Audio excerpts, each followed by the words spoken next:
Hey everyone, welcome back.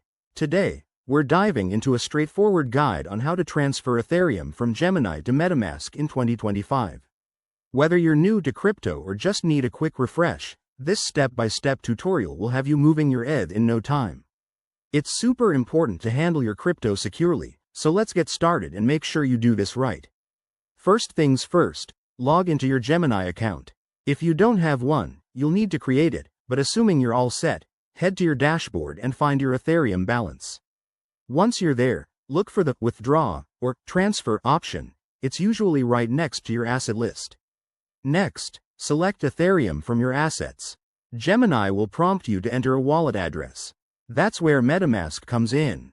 Open your MetaMask wallet on your browser extension or mobile app and copy the wallet address. Double-check this address because one wrong character could send your ETH to the wrong place. Yikes.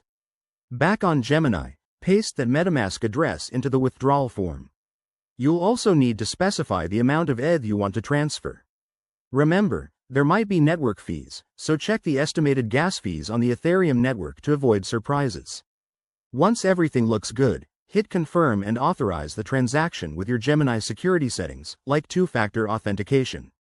Now, sit tight. The transfer should process within a few minutes, depending on network congestion.